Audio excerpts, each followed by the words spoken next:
in this world, hindi natin kayang ipaliwanag kung gaano kahalaga ang isang anak.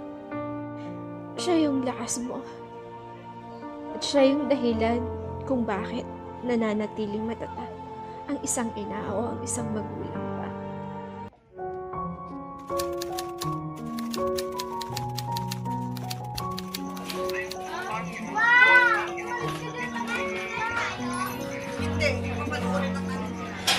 Bago pa man ang mundo ay iyong nasilayan. Hirap at takot ang pinagdaanan. Hinarap, kaloobay nilakasan, at buong tapang kong pinanindigan. Nung araw na inilabas sa sinapupunan, para bang gusto na kitang mahagkan. Sa pagkising ko'y ikaw agad ang hanap-hanap. Una kitang nasilayan sa pakiramdam, ay napakasarap.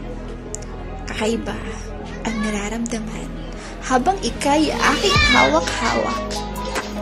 Naging simbolo ka ng aking kabiyak at ang tinig ng iyong pagkaiyak ang maghuhudyat para kabutihan mo'y matiyak.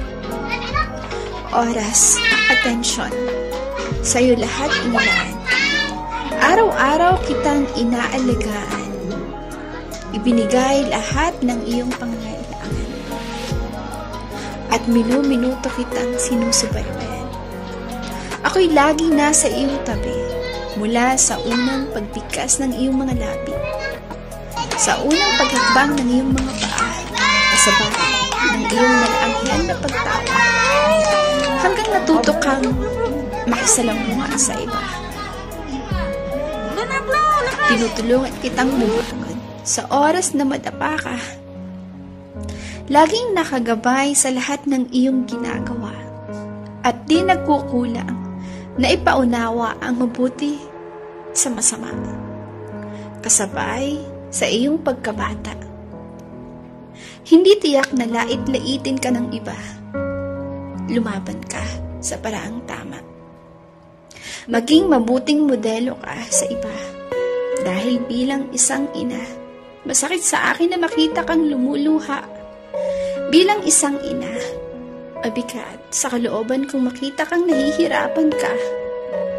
Bilang isang ina, nadudurog akong nakikita kang nagdurusa.